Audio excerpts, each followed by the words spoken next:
Okay, I'm going to go ahead and get the live stream started, and then I will get with you probably in about 6 or 7 minutes. Okay, sounds good. All right.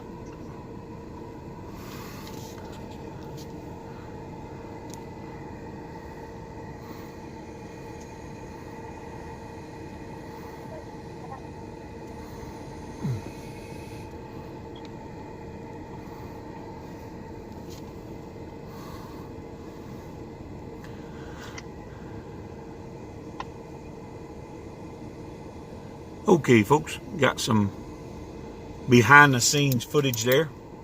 Think we're rolling. Get my hat on where I can shield my eyes a little bit. Are you in here good enough? Okay, not too much now. we're gonna wait for some folks to join in. Hopefully, folks will join in. I will say this several times. We have a special guest tonight. We're going to be talking to them. They have a homestead in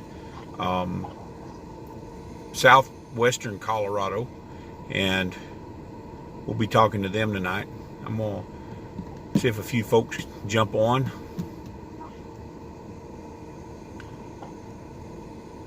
We are stationed. We are in an undisclosed location out in the hills. We have to get away from the hustle and the bustle and the people coming and knocking on our doors and different things. So we got one person in the house. Make sure you take and you drop us a line. Let us know where you're from, who it is.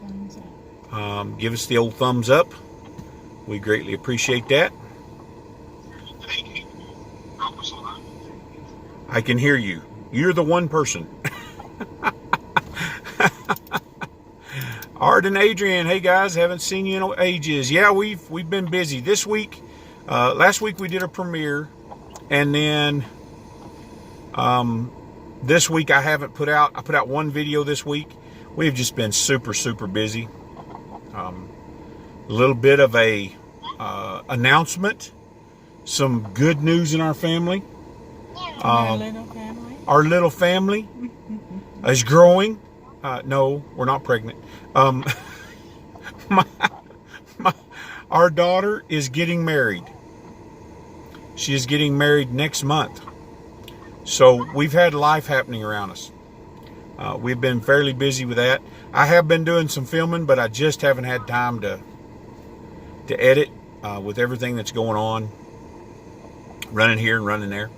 So a few more folks will join in with us. We have a yeah, thank you, Adrian. We really appreciate you guys stopping in tonight. We have got a special guest tonight, and we'll just go ahead, and I'll probably repeat myself several times. We got a special guest tonight from southwestern Colorado. They are a homesteading family. We're going to hear about their story. We're going to hear their journey. And on this channel, like always, we want everybody to take and go over to their channel, like and subscribe. And we all like to pull together in this community and learn from each other. So this is just one more person that we can take and learn from. As you come in, guys, make sure you take and you hit the old thumbs up button. Let us know that you're in here. We can see the numbers, but we can't take and know exactly where you're at.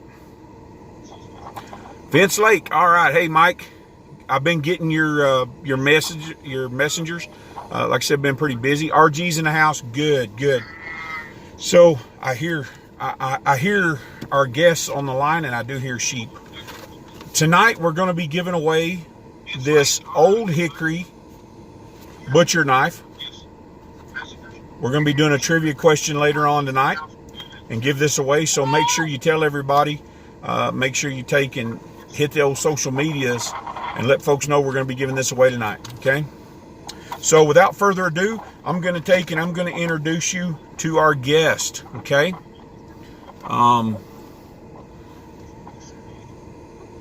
Jenny, are you there? Oh, yes. Okay. I am here with Jenny from FarMoore Homestead in southwestern Colorado. I want to make sure that everybody can hear us. So if you could take and just introduce yourself and introduce your homestead. I've got you on speakerphone, so we just want to make sure everybody can hear you fine through our communications here. Okay. I'm Jenny.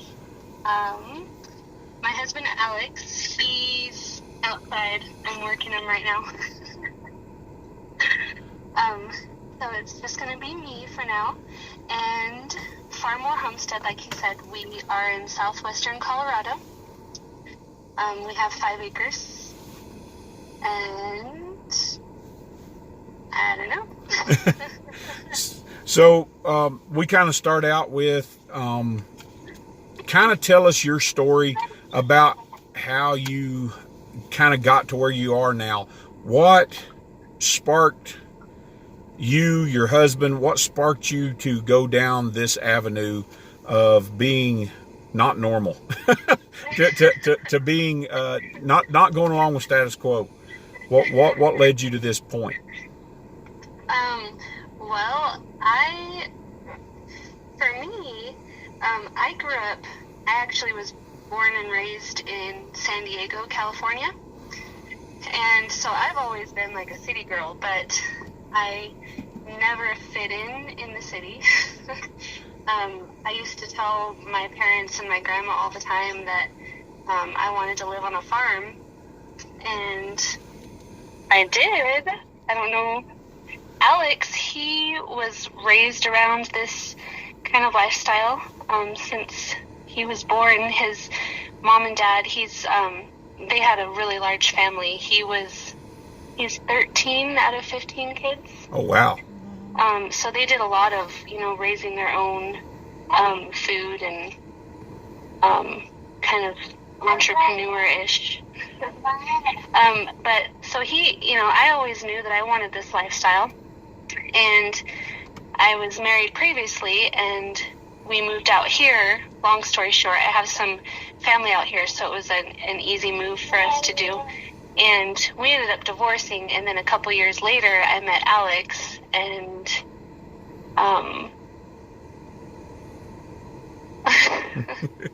sorry, I think I heard one of my kids outside. That's all right. We do that. We do that all the time.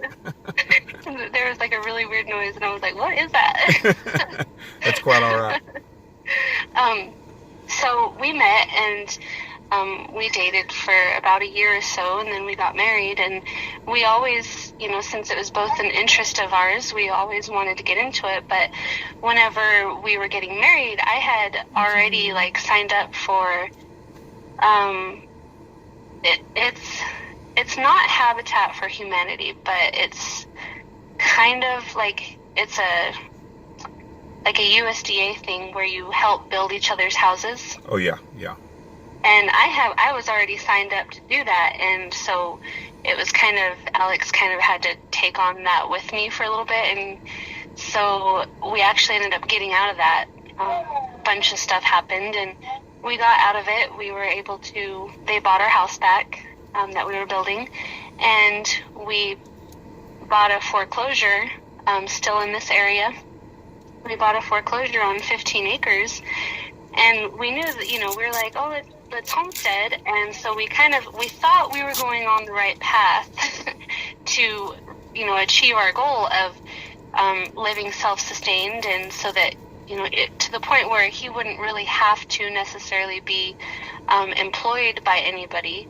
But we learned after about a year that there's no way that we were going to be able to do that the way that we were doing it. We had a mortgage, and we had a couple car payments, and we leased a tractor. Wasn't as realistic.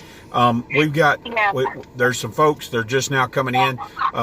Gary and Mel and Keel from On Even Keel. We are interviewing FarMoore Homestead tonight. They are in southwestern Colorado, so make sure you go over and check out their channel, and we're just kind of getting into their story. And so yeah, Jenny, go ahead. Okay. So as we were getting kind of further into this and realizing, and we've always been just a one income family, and I stayed, I've always stayed home with the kids, and we were analyzing everything, and we're like, there's no way that we're gonna, even if we like double down on all of our payments, there was no way we were going to achieve everything. We wanted to also do it debt free. So after a few months of thinking about, is this really what we want?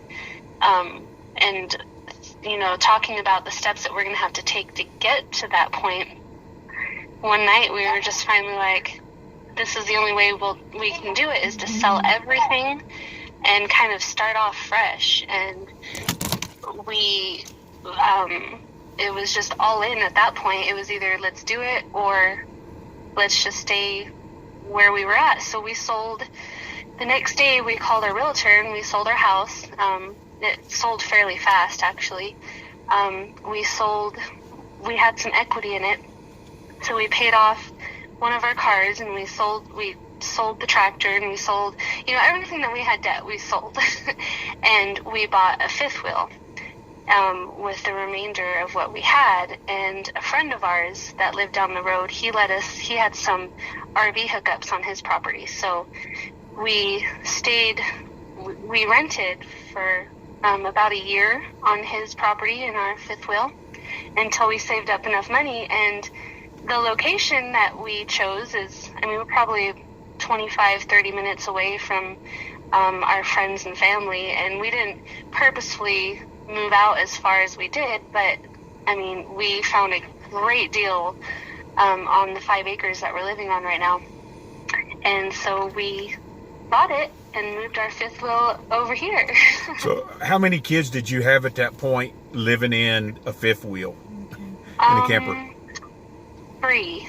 You had 3 kids. And what were their ages at that point? Well, I have, we have 4 kids, and my oldest is, he will be 14, and he lived with us for quite some time, but about a year and a half ago, he wanted to go try out living with his dad for a little bit.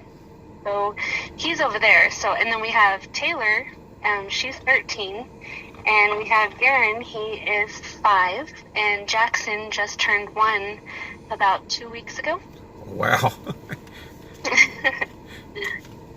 That can be tough in a camper. We've lived on a bus and with small kids, and lived on the road with small kids, and that can be a challenge. Yeah. I looked into like every possible baby product that you could think of that was like small, like mini and tiny, and could fold compact to try to save space. But I don't, doing like changing how we did, I think it helped with the transition, because when we built our house, we built it on the small side, and the way that we transitioned into it gave me a lot of perspective on how much stuff we actually needed or didn't need. Yeah, it kind of really pulls things into perspective as to what's important and what's not important. Some of the stuff that we don't use every day. I know for us right now, we live in a fifth wheel with two kids, which are grown. They're teenagers. Well, one of them's fixing to get married, 20 years old. Another one's 18. But there's stuff that we've put back in under the camper, and I'm like, I didn't even know I had that. I forgot I even owned that. I'm going real quick here. I'm going to take, and I'm going to give some shout outs. We got Art by Adrian in the house, Simple Life Reclaimed, On an Even Keel. We've got Tried It Tony. Thank you guys for being here. Actually, Simple Life Reclaimed is thinking about going off grid, and they've got small children, so this will be really good for them to kind of take and hear you guys' story. Oh yeah. So. Yeah, because we did when we moved here. We paid cash for everything, and we had just enough cash left over to only get 2 utilities out of 3. And so my husband, he let me choose which ones we wanted, and I felt for me anyways, the priority for me was to have running water and sewer. Yeah. I didn't want to take dumps, take trips to the whatever those are called when you have to dump out your tank in your camper. Yeah. Yeah. I didn't want to have to deal with that, and I didn't want to have to haul water. So I was like, let's do that. I can probably live without electricity, at least for a little bit. And then it kind of turned out to be good anyways, because, I mean, we moved on to virgin land, so we had there was no meter, there was no, there was nothing. So, after about a week, we started to look into solar power. And because our RV that we bought it used. We found it on like a Facebook yard sale. And it kind of came with already like a little solar type setup on it. Cool. It was super old. So we started thinking about that, and then we were like, why don't we try to use solar for now until we can save up more money, because our goal was to do this all debt free. So this has been like a very long process. So was your guys' plan to go on grid eventually? Was that your long-term goal, or were you guys just still exploring the options of what was going to work best for you? Well, at that time we knew. Well, we thought we wanted to go back on grid. And as soon as we dabbled a little bit into the solar, we changed our minds, and we're like, hey, this is actually kind of cool. Maybe we could keep this way, because we liked not having, the electricity bill. Like, we didn't have anything tied in. We were, like, totally off grid. And so but then we had to learn, like, it was such a learning curve. we had to be, we also kept it pretty conservative for our solar setup that we had. We had enough to where we would have lights, and we can charge our devices, and not ever, go drain the battery past what they recommend not to do. Yeah. So we kept it super safe. So that was like, remember, city girl here. That was no blow dryer. Yeah, they suck power. Curling irons suck power too. Yeah. And we had a generator that we would use for backup, because the cloudy days, out here in Colorado, it's like, it can be cloudy for like a week at a time, and that could hurt your solar system if you're not careful. Yeah. So we had a generator, and I was able to go out and turn on the generator if I ever felt like I wanted to blow dry my hair. But I think I did that twice, and I was like, that's too much work. Oh no. So you were saying that you had water. Was that a city utility, or was that a well, or what was your water source there? It's city water. City water, okay. Yeah. Okay. We didn't really look into a well out here. It was so easy and pretty affordable to do the water that we just stayed with that. But once we were on solar, we actually contemplated on moving solar over to our house when we were finished, and just add on a little bit bigger of a system. But then once we got over here, we're like, no, let's go back on the grid. So we saved up and got the meter put in about a week after we had finished building our house and moved into it. So. And you guys built your own house, is that correct? We did. We built it 100% by ourselves. We did the electrical in our house. We did the plumbing in our house. Where we're at, there wasn't, and being out in the country in our county, there was not any restrictions on us having to do those things or getting to do those things by ourselves. But we did follow, they do want you to have permits. So we did get the permits, and we did the inspections and all that. My brother-in-law and Taylor, that's our daughter's name, her grandpa, they're both electricians. So we kind of had that luxury. If there was something that we weren't quite understanding, we could call them, and they would, walk us through it. whatever we would get stuck on, but we still did it all by ourselves. So how many square feet did you have there when you got done? I think, let's see, what did Alex say? I think we're around 600 or 700 square feet right now. And it's also out of shipping containers too. Oh, okay. Oh, nice. We did 3 shipping containers, and it's in the shape of a U, and then the middle part we framed in, and that's like the largest part of our house, and we made that our living room. So all the bedrooms are pretty tiny.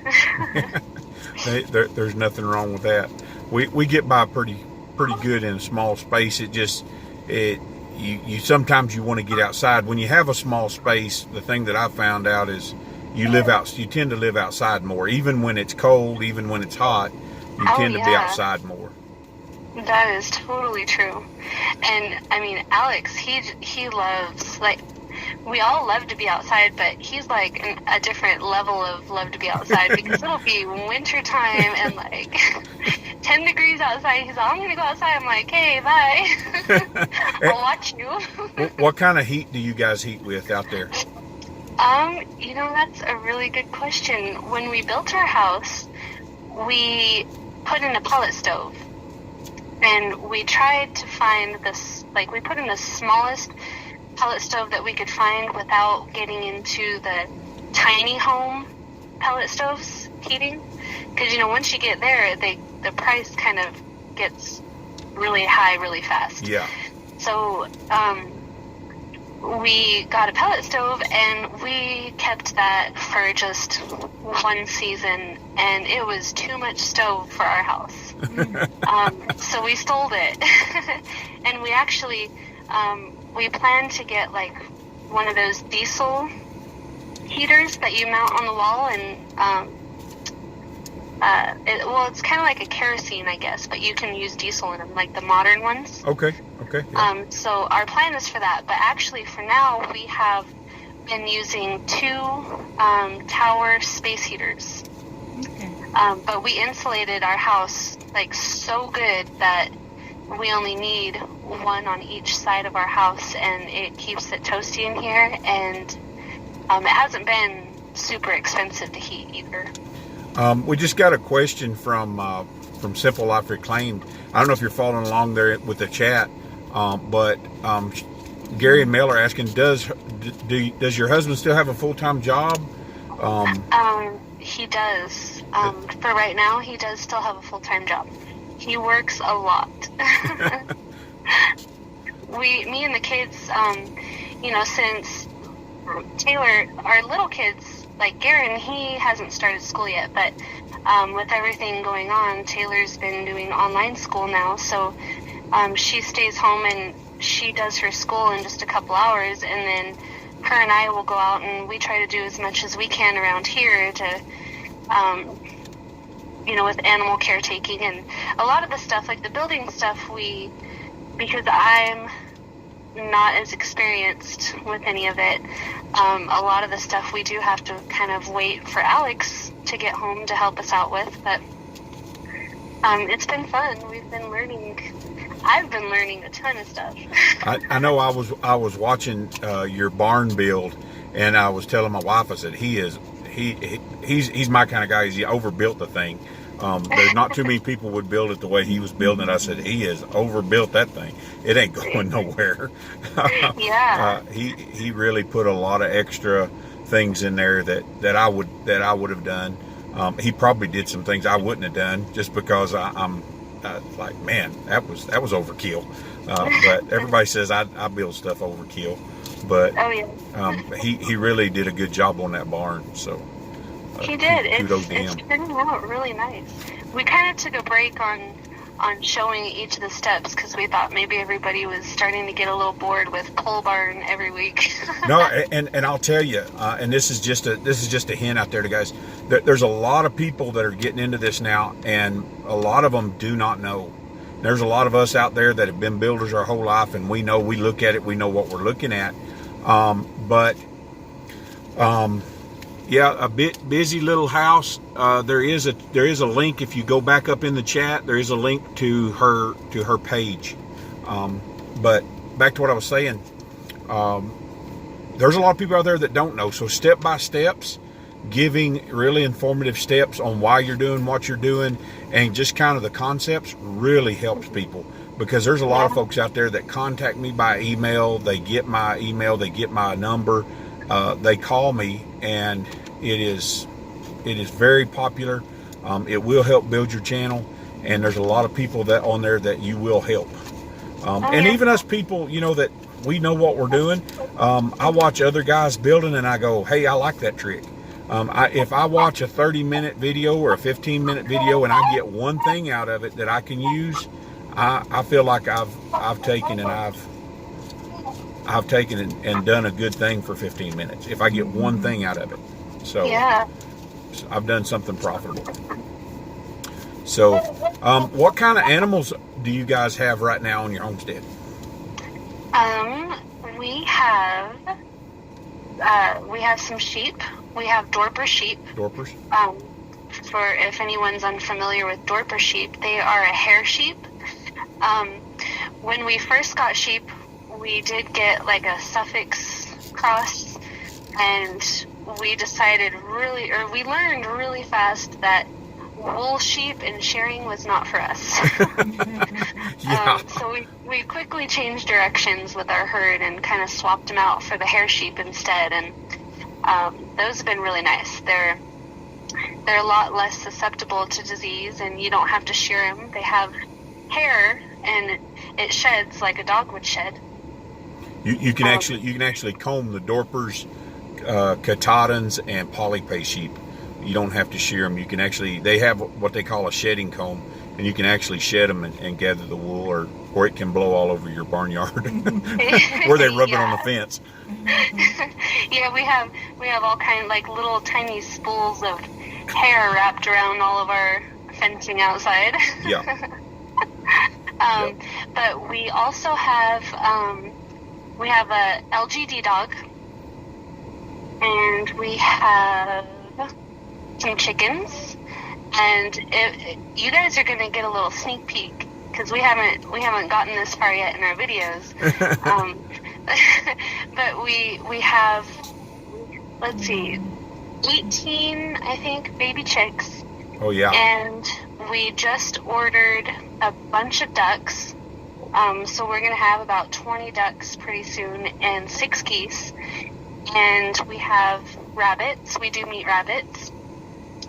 We do have a little pig. And we also just today, I have been begging my husband for since probably the day we got married. I was like, I want a llama, please get me a llama. And he's like, no, we don't need a llama. And so finally he found, I convinced him and showed him that there is a reason why llamas are great, and I got one today. Yeah, I seen your baby chicks on your last video. You had those on there. The ducks that you're gonna get, are they for meat, for laying, or what are you guys plans for those? Well, we're going, hopefully, we had to get where we ordered them from. Surprisingly, ordering from a hatchery right now, as probably with any type of thing that you could think of that you could homestead with, is kind of hard to come by right now. Yeah. So we ordered from a hatchery, and we didn't get to pick the sex. It's all straight run, so okay. Hopefully we get a bunch of girls, because we'd like to do it for the eggs. Okay, yeah, duck eggs are bigger. They really work good for bacon. They're most people say that they're better for bacon than chicken eggs. I've used duck eggs when I was growing up. We had ducks, and I used to raid their nests, and we just like to eat them. Mike Allred said, which hatchery did you guys go with when you ordered your stuff? Well, I ordered actually from a couple different hatcheries. We also are getting some meat birds in. The meat birds, I think we got those from Freedom. I can't remember. Freedom Range Fresh or Freedom something hatchery. And then we ordered ducks, like a bunch of ducks from Privet Hatchery in New Mexico. Okay. And then we also ordered 6 ducks and 6 geese from McMurray Hatchery. McMurray's where a lot of people go to. There's a lot of YouTube channels. Just a lot of people I know, they go to McMurray. Yeah, I wanted to get more of our chickens from there. I wanted to get meat birds, but they were so backed up that we wouldn't have gotten our birds in until I think it was the beginning of October, and we kind of wanted to be done with raising them by that point and having them in the freezer by then. You bet, yeah. The earlier the better, particularly the best time to start ordering them, guys, is generally February. If you can start, and I know it's cold and I know it's ugly outside, but if you've got a good place to put them, where you've got a heat lamp, February's the time to order them. And generally it takes, what do they say, 4 to 6 weeks? Has that been your experience, Jenny? When I was researching the meat chickens, some of them take 4 to 6 weeks, like the jumbo Cornish cross, I think, do. But the only kind that I could get a hold of, it said about 8 to 9 weeks. Yeah. So if you guys start in February, by the end of March, you should be looking April, you should be looking at chicks. I know, like Tractor Supply and the feed mills, they start ordering the last day of January. That's when they start. That's when they start ordering, and they busy. The good part about that, even though it sounds kind of not fun to have to deal with that in the colder times, the good part is that you don't have to deal with it in the hot times. Exactly. Yeah, because heat stroke, just heat exhaustion is a #1 killer of young birds. And even when they're mailing them, you got to think about that. They do better when they're all together in that box when they're mailing them, because a lot of these trucks and a lot of stuff is not climate controlled. So you gotta take and think about that. We got a lot of comments I can't keep up with real quick.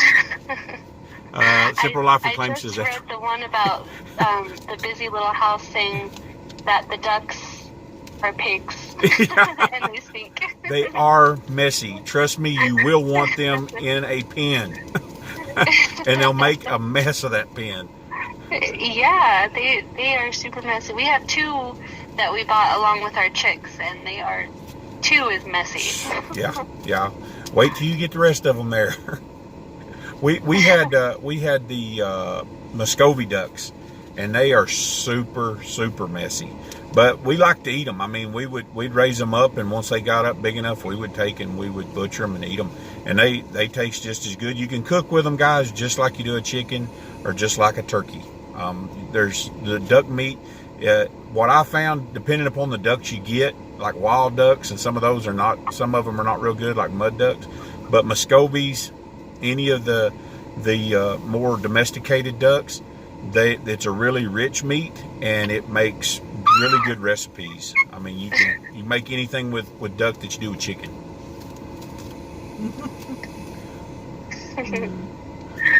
I don't know if you guys heard Jackson just now squealing. Yeah.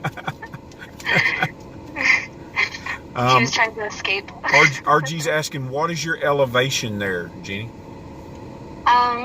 We are above 11,000 feet. Wow. Above 11,000 feet? Yeah. Wow. I didn't know it was that high there. Oh, wait. Maybe it's 7. 7,000 feet? It could be 7,000 feet. 11,000 feet's pretty high. 7,000 feet. I think, because I think one of the nearest towns next to you is like at 6,200 or something like that. Where is she? Holy cow, where is she, Gary says? No, 7,000 feet. 7,000 feet's where she is. The other day, I Googled the elevation here, and I don't know, maybe it picked up a different city in a different state. I know where she is, because as soon as I took and I watched her videos, I was like, I know where they're at. Carrie goes, where you at, Leadville? Yeah, because Wolf Creek Pass is like 12,000 feet. If you know where Wolf Creek Pass is at. So, but I knew where she was at. I have lived not too far from where they live now. Me and my wife have lived not too far from there, and 500 meters. There, everybody. When you come on here, you never know what you're going to hear. But I knew where they were at, so I kind of know that out there. So the winters out there can be brutal. What kind of snowfall did you get this year? You know, this year it wasn't as bad. The year before, we got tons of snow. You'd go outside and you'd walk through the snow and it'd be up to your knees. And I'm 5'3", so I'm kind of short, but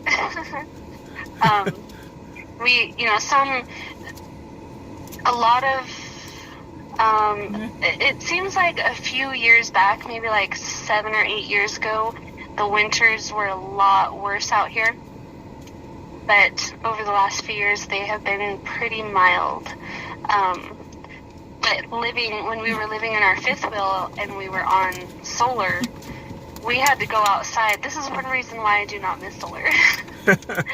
I had to go outside in a snowstorm, and I'd have to go out and sweep off the snow from our panels, and within probably 30 minutes later, I'd have to go sweep it off again because there'd be a few inches already piled back onto it again. Not fun. I'm laughing at some of these comments. You'll have to excuse me. I'm not laughing at you. They're carrying on in the chat, and I can't help but laugh at some of the comments. Yeah, the snow can be brutal, but it does help the growing season up there. How much of a growing season do you guys have? When can you plant, and when is it over? Well, we're kind of learning that this year.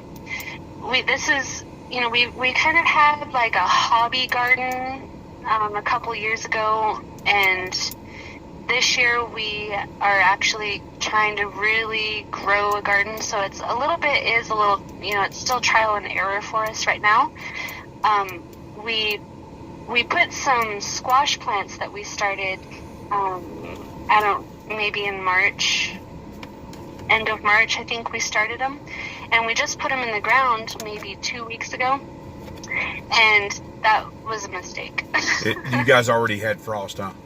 We did, just a couple nights ago. It was warm, everything was going good. We even put some green beans in the ground too. And, probably 3 or 4 nights ago, it got real cold, and we went out there and we tried to cover everything up. I was using coffee mugs. We were scrambling, and we bought a few packs of those walls of water, but holy cow, those are expensive. But they do work really good. Yeah. A lot better than coffee mugs do. But we were we were trying to think of anything that we could to put over them to kind of give them some protection, and we ended up losing 5 of our beans and just 1 squash plant. Those squash are pretty hardy.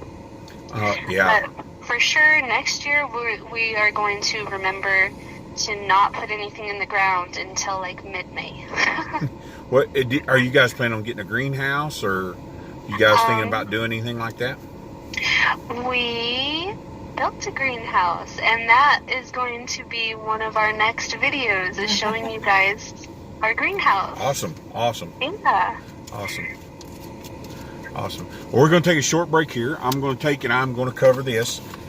We are giving this away tonight. It's going to be a trivia question. Can you see it? Can you guys see it? Oh, it's made. Other end. Where's it at? Other end. Made in the USA. This is an Old Hickory butcher knife. If you guys don't know Old Hickory butcher knives, we have a assortment of them, and I love these Old Hickory knives. They're great for skinning, great for butchering. They're just great all-around knives to have around your kitchen garden. We're going to send this one just like it is. I told everybody that when we gave these away, I was going to do a sheath, but this one happens to be in a package. In a sheath already? It's in a package, so it's safe. I'm going to send this out. We're going to do a trivia question here in a little while. before we leave, so make sure you take and you hang around for that. We're going to be giving this away to some lucky viewer. These are really nice knives. I almost bought two, but I already have one this size. This is a 7 inches long, so really nice knife. Going to be giving that away. So getting back to Jenny from FarMoore Homestead in FarMoore Homestead, and that's Moore, correct? Yes. Okay. It's kind of like farmer, but Okay. FarMoore. Okay. Is our last name. FarMoore Homestead in Southwest Colorado. So we've covered a lot of things. Kind of been jumping around a little bit, going through questions and stuff. Where do you guys see yourself going with your homestead in the future? Are you guys looking to be? We always ask this question to people. Are you looking to be, as much self-sufficient as you can, or are you guys looking at, always kind of just doing a supplement? And I try to get into this with people. I want to see people's outlook for the future, because we live in uncertain times. They're uncertain for people who don't have a good foundation. If you could kind of tell us kind of your beliefs on the direction that the world's going, and how your homestead kind of relates to that, and the direction of your homestead relates to that. Well, I mean, this has been a very long, thought out decision for us. I mean, we've been working toward this goal for 4 or 5 years now, and we've done this whole journey debt free. We haven't borrowed any money at all. So it's kind of fun to see, like, we put so much hard work into all this and getting everything ready, that this year is the year where we finally are getting animals and growing our garden. And it took so long, and then all of a sudden we have a farm. And how many years was it from the time you guys sold your house, made that decision? We always call it the big leap. We took our big leap and just took off. How many years was it until now, till today? I believe we're going on 2 years living in our house, and then it took us about 2 years between building it and living in our fifth wheel before we could even start building. So I would say somewhere between 4 and 5 years is what we're going on. So if there's anybody out there listening, I mean, they're 5 years into it and are finally getting infrastructure. They got their house, they've got their utilities, they've got everything, but they're 5 years in, folks. So people that have just bought property, they're a year into it and they're still, trying to get everything and get a plan. That time frame, I always tell people, that time frame, there's a lot of learning in there. What kind of things did y'all learn as far as planning and infrastructure and everything like that? What kind of adjustments did you have to make in that 5 years? Well, whenever we first started to think about how we were going to build our house, we were actually going to do 5 shipping containers and make it probably twice as big as it is right now. And halfway, we had already gotten 3 of the containers and set them whenever we decided to change that and just stick with what we had. Super glad we did, because, I mean, we probably would be maybe moving in now instead of 2 years ago. Yeah. I mean, you really, the process can take as long or as fast as you want, depending on, are you wanting, how much of a dream home are you wanting to build, and how much are you willing to let go and sacrifice so that you can have more of that self-sustaining lifestyle that you want to have. Yeah. And so we made a lot of made a lot of quick decisions that we wanted to be more of the self-sustaining and less of the, dream houses are beautiful. Everyone wants a dream house, but less amenities, more self-sustainable. Yeah, to us that was a bigger value. Keel asks, how did you choose what stuff to bring from the city and to sell, discard, or did they essentially start from scratch? So you guys sold everything. How did y'all go through that process? Well, we just, let's see, we basically just sold all the stuff first that we didn't use. And a lot of furniture. Like we could have, Alex gave me the option to keep everything and get a storage unit, so that when we were done with our house, we could have all of our furniture and all the decorations or whatever. And I wasn't attached to any of that, so I thought it was a lot easier and cheaper too to just sell it all and start off. Over. Yeah, and it's more fun. Because your taste changes over a couple years. We've sold everything at least 3 times. We had one time we had a yard sale and we sold everything in a week. We sold everything in the house. We had nothing left. What was left fit into a bus. So we've done that. Yeah, and even what, like, we sold down and got rid of what we thought that we could live without and kept what we thought we had to have. And so we didn't have enough space to put it all in our fifth wheel.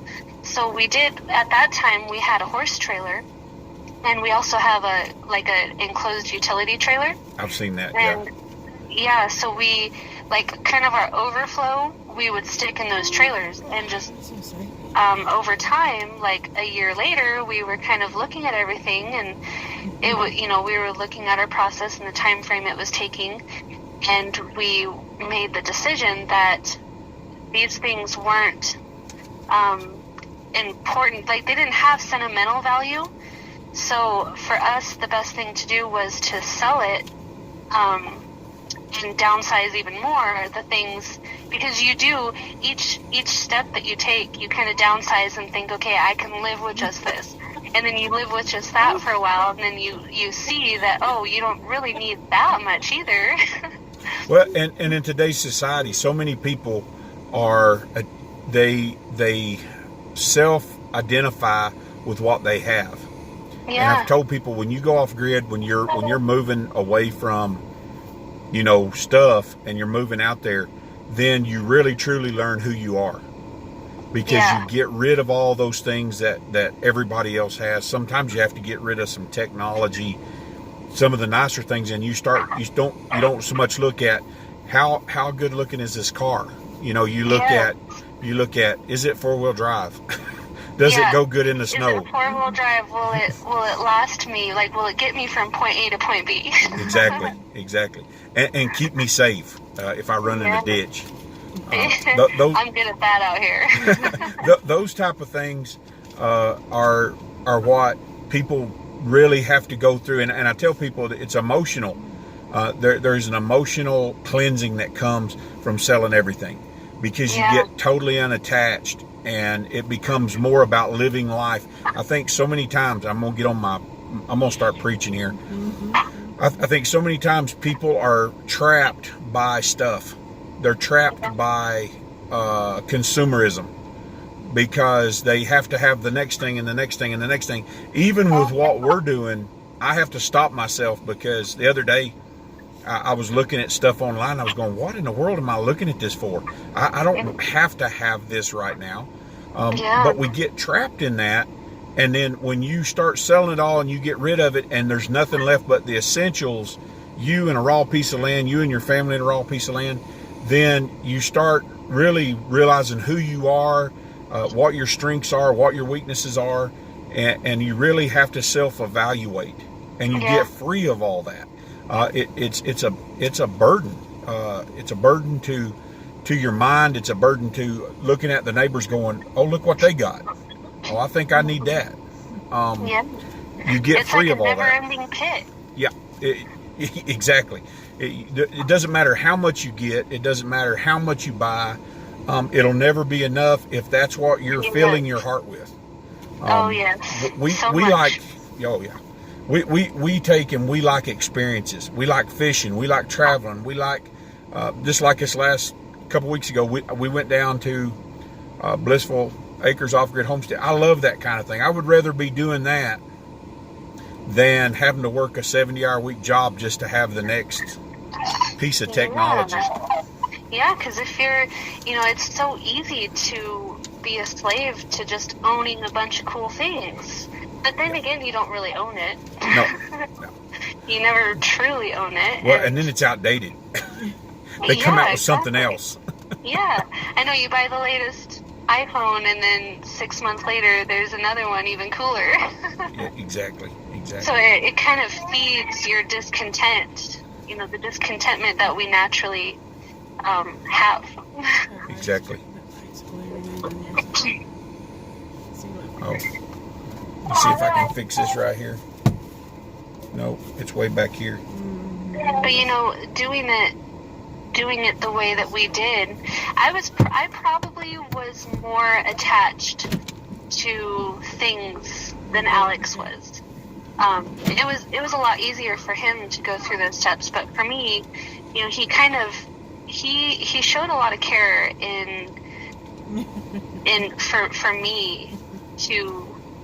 He didn't push me to get rid of the things that he knew I was eventually going to come to terms with that I didn't need. He gave me that space to grow like that, and I think that's the only way I could have gotten to the point that I am now, is to just take it baby steps to learn what I really need or what I really don't need. It's good that he was that understanding. Yeah. We're going to go ahead and we're going to give this knife away. I know we got people leaving. We're just about in an hour. We're going to take and come back to you and finish up here in a little bit. But I'm going to give this away right now. Kiel, if you're still on here, hang on just a little bit. We need a trivia question. What? I thought you already had it. I thought I had a trivia question, but now I'm drawing a blank. I'm drawing a blank. What? I think it's a pretty fair question. What is our dog's name? What is our dog's name? First person to answer wins this. And then you just hit my email and I'll email you you guys can email me your address and I'll get this sent out to you. What is our dog's name? If you've watched any of our videos. And we use a slang for his name, so we'll take either. Nope. Get off the couch. Nope, not Bandit. Nope. No, not Bandit. Bandit, nope. No. Come on, folks. I've mentioned him. We mentioned him in several videos. No. Dummy. No. Shut up. No, that ain't his name either. There's people going to be running over. They're going to be leaving and going to our channel and looking. What is our dog's name? Get off the couch. The only time he ever sleeps inside is when I take him to the homestead. So, come on, folks. All right, we're going to give it a few minutes, and if you guys don't get that, then we'll ask another question. So, back to Jenny. Back to Boo. Boo. Is that Bo or Boo, Jeff? It's B-O. I don't know. No, his name is not Body Odor.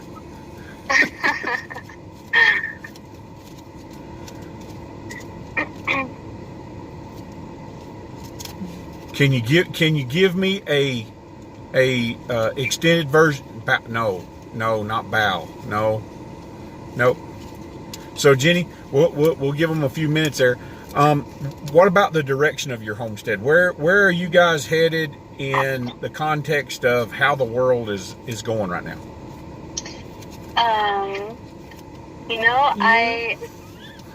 I don't really know.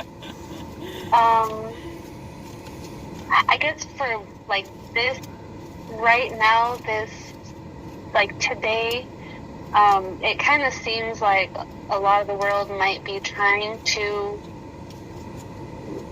start growing their own things because of what's going on. So I guess if you relate it to that, we're probably looking like we're going the same direction as everybody else. But if you go back a month ago, the llama's out? Oh, they are.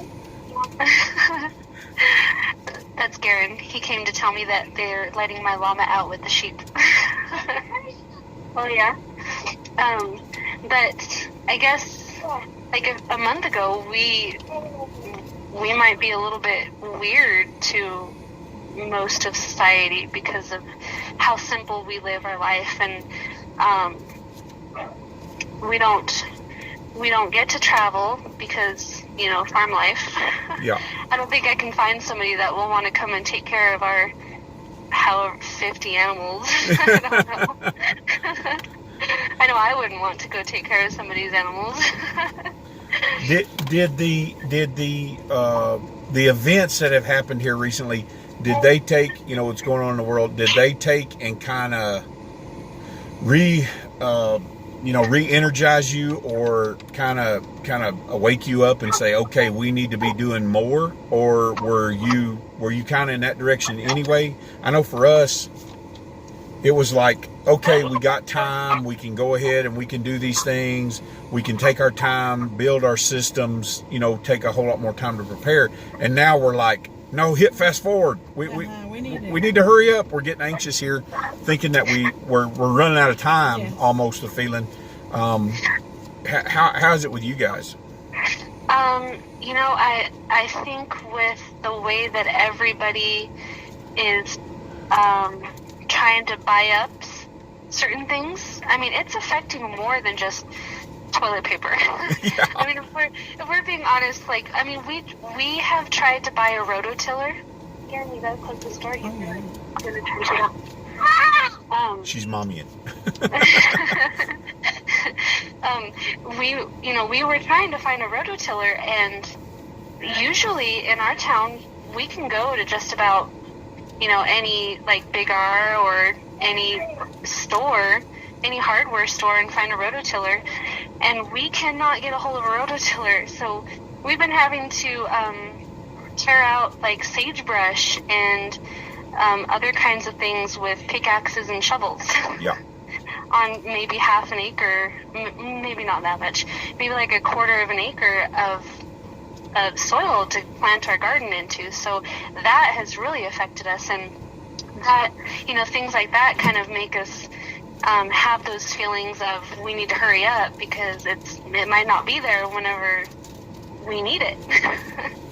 Some of the old ways of saving seed and saving things up for the next year, canning and stuff, I think people have really taken and looked into those things. I know people that have YouTube channels where they're talking about canning, they're talking about step-by-step food preservation, step-by-step gardening, even the butchering and harvesting of animals. All that has taken and has went up. Nope, it's not Smoke, Crooked Woods. We did have a dog named Smoke, but no, that's not our dog's name now. That was years ago. We had a dog named Smoke. I'm trying to answer questions. Squirrel. So yeah, it's all of these things people are trying to get invested in and get ready, and some of them are going to fall by the wayside. And for those of us who are truly serious, I mean, people have about a 15-minute attention span. When they get scared, they tend to run for the hills. But when it takes and it kind of calms down a little bit, and you give them 15 minutes of clear air, then you take and those people are gonna quit, and they're gonna quit what they're doing, and we can swoop in and get some good deals on stuff. Yeah, there's gonna be some good stuff at yard sales in the next 6 months. Yep. Yeah, particularly if they lift all the restrictions. So. Yeah. Yeah, we love yard selling. We love yard selling. We do too. It's so much fun. What is, and I'm just thinking of questions as I'm going, what is the most frustrating or the hardest part of doing this all debt free? What kind of frustrated you the most? Oh my gosh.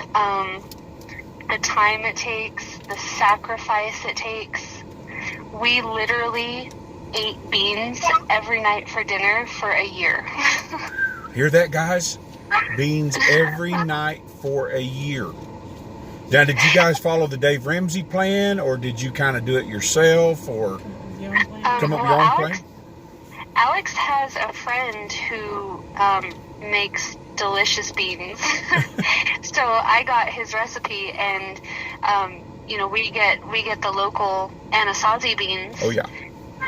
And we bought them by the 10-pound bag, and we would finish out a 10-pound bag in like 2 weeks. And we bought. Sound like us growing up. We would do like a piece of pork in it to add some meat, and we do like a can of tomatoes and some diced up onions. So it was like real staple, bare basics kind of food. But that was rough. We wanted, and we quit eating out. There was a couple, of course, everyone's going to cave once in a while. So we did go out, like on special occasions, we'd go out to a restaurant and eat. But, we cut where we could with our finances so that we could do this faster. Yeah. That's probably our Achilles heel, because we like good food, and we're busy. I mean, and a lot of people would wonder what in the world we're busy with, but we're busy. I mean, we got a lot of things going on, and we don't. At the end of the day, we're looking at each other going, "I'm hungry," and neither one of us want to cook. I mean, when we get to the homestead, it's going to be a little easier to go, okay, we got to cook something here, because there's nothing around. You're going to drive 30 minutes to go get gas station food. You. Yeah, you can't. Yeah, you can't. It's kind of a cursing and a blessing at the same time to live 30 minutes outside of town, because you're less likely to go buy something from a restaurant or fast food, or you forgot, or you're like, oh, I want ice cream, so you run to town just to get ice cream. You learn real quick that you can't do that. That's right. Yeah, I know I've driven that road that you go down a lot, and I know it's a long ways. It's a long ways to town for sure. Nobody has guessed our dog's name. I'm disappointed. I'm hurt. No, not really. What other question can we ask him? How many years have me and Polly been married? We've talked about it numerous times on our page, guys. How many years have me and Polly been married? No, not yet. Jeff, 32. Come on, Jeff. You just throwing random numbers out there? Nope. Sorry.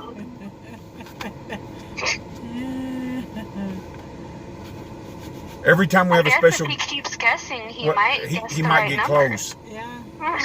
You gotta watch our YouTube channel, guys, because we every time we have somebody special on, we always give away something. I think Keel, didn't you win? Oh, Keel's not on here no more. He's gone. I think he won the crossbow last time. Sincerely. Oh, that's a cool one. Guys, my facts are screwed up. Crooked Family Orchard wins with 24. We've been married 24 years. Yeah. Crooked Woods Family Orchard. Email us. You win this. And they're Arizonians. I like Arizonians. I like all people who take and live on the desert. Any kind of desert. It's hard. It's a hard life. The wind, the sand, the snow. So Crooked Woods, take and drop me an email and give me your address, and I will take and Wilcox, baby. You got that right. Wilcox, Arizona. Our dog's name. Our dog's name is Boomer. Boomer. We call him Boo. We call him Boo. B-O-O. B-O-O, Boo. I didn't think it would be Jeff fair wanted for me to add answer. an extra O to it. Yeah, that's why I didn't give it away. I was like, what is that? Is that Boo or Bo or what? So, so Crooked Woods family. Yeah. Hey, I was close. Yeah, you were close, but no cigar. One more O. One more O there, Jeff. Crooked Woods. Our email address, I believe it's on our front page. It is wood, TNN @gmail.com. If somebody who's on a keyboard could type that in for them, it would be awesome. I do not have a keyboard. I am mobile at this moment. So, WOOD, T as in Tom, N as in Nancy, N as in Nancy @gmail.com. So, there you, oh, you got it. That's it. Appreciate it. We'll get this sent right out to you. Thank you guys for participating. Awesome, awesome, awesome. So we are with FarMoore Homestead with Jenny tonight.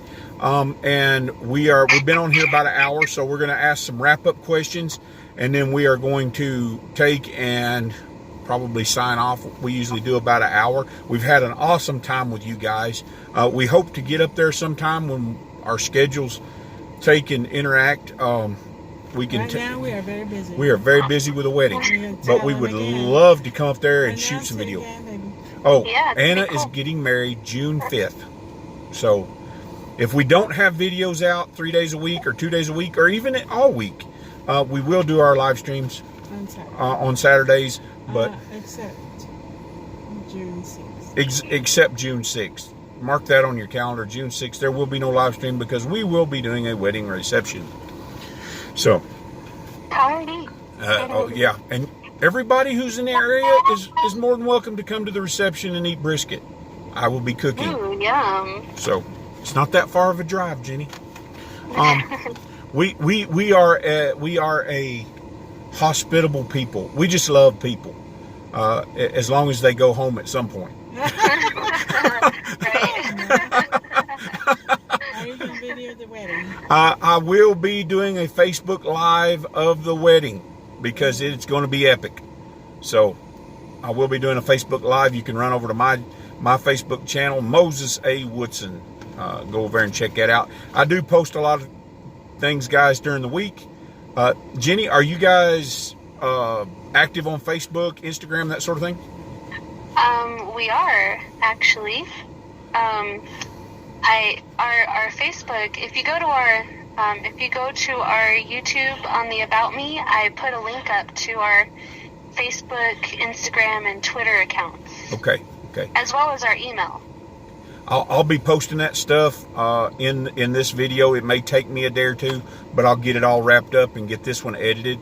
And I'll get those links up there on mine as well, and I'll transfer them over to our other social medias and get you guys some exposure over there. Okay. I do have 2 Instagram accounts, by the way. Awesome.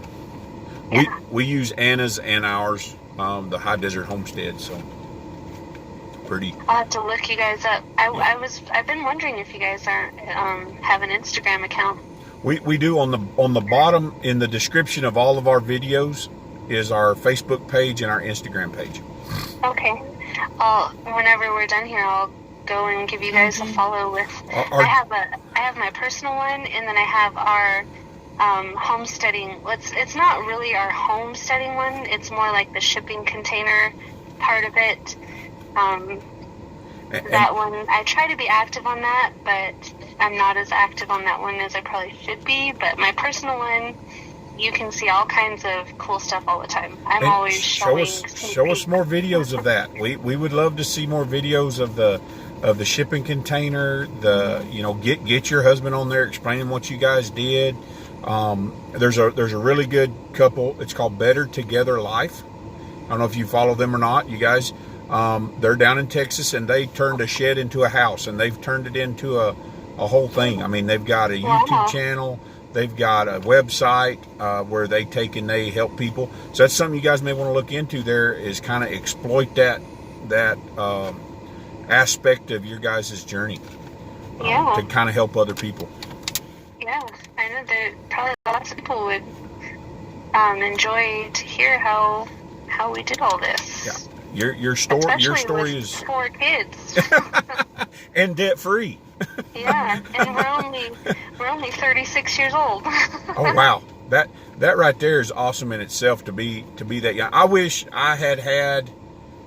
You know, we had people that, and I don't know, they didn't take and just say, hey, you don't need to do that. And I think we need to take and be more passionate about what we do. If I had known 10 years ago what I know now, I would never have made the decisions I made 10 years ago. I would have done things totally different. I would have been out here a lot sooner. I would have had a lot more things in place a lot sooner, and not went into debt. I mean, our story, we went into a lot of debt.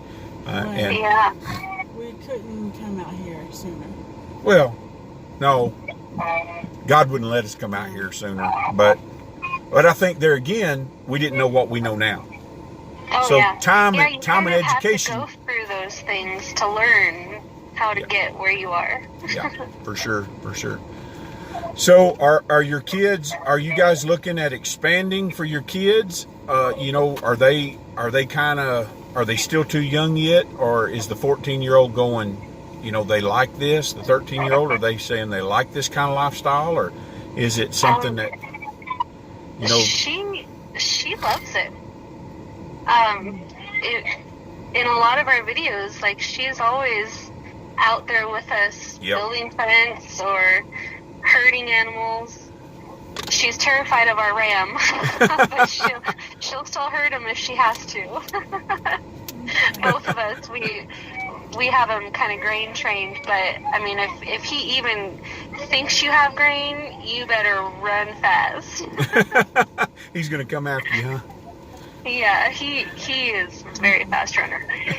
He loves that grain. So we're going to let you go. I know you got kids and everything there. We have been here with FarMoore Homestead tonight. You guys with Jenny, you guys need to go over there, check out their channel. They're doing really good things over there. They're on the high desert of southwestern Colorado. Somebody else we can pull into our community and learn from, and we can all kind of pull together and help one another out and grow each other's channels and really have a really good community where we can reach out and say, hey, do you know anything about this? So it's always good to have other people. So we're going to get up your way one of these days. You let us know, you know, when would be a good time for you, and we'll come up there and do some videoing and look at your place, and we would really enjoy to do that. That'd be a lot of fun. All righty. So Jenny, we appreciate you being here tonight. We appreciate you taking the time out I know you're busy with kids and all, to tell us your story and give us a little snapshot of your journey. And we want to thank you for coming out. So yeah, thanks for having us on. all right, we will take and we'll talk to you later. All right, sounds good. All right, see you later. Bye, guys. Bye. So, RG, yes, you missed the knife giveaway. Crooked Woods Family Orchard got that. Sorry, didn't know you were gone. So we're going to end it up, guys. There you have it, from FarMoore Homestead. It was a good little interview, I thought. They're real informative. Kind of showed, you know, we're normal. Going out here and we're the new norm. We're the popular norm. We're the popular kids now. Taking and living off grid and going through hardships. Homesteading. Yeah, homesteading. Not us. No. Homesteaders. I'm talking about the community. You think we're talking about us? Not me.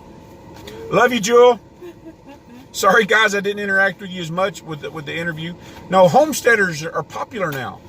It's homesteading living off grid used to be the outcast. Yes, we're God's elect. We're going to save the world with our beans and taters. All right.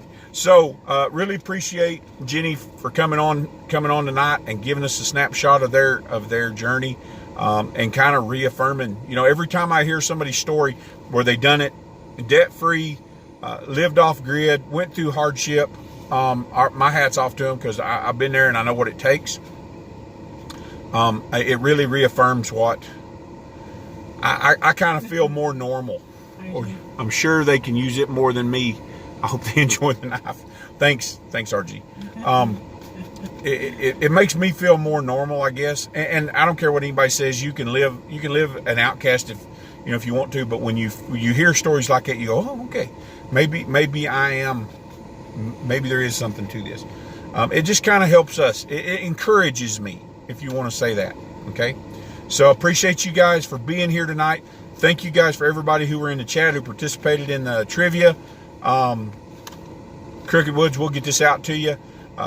Appreciate y'all. If y'all ever need anything, you got my email address. Make sure you email us, drop us a line. Those of you who have my phone number, please call. And maybe we can get Jewel when Jewel is flying in for my daughter's wedding, for Anna's wedding. So maybe we'll get her on live.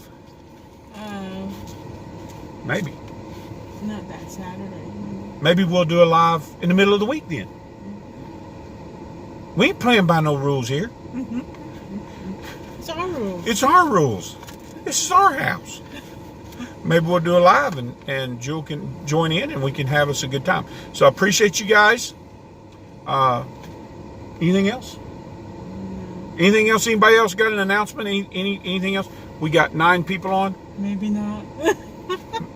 Jewel goes, maybe not. Oh, come on, Jewel. Come on.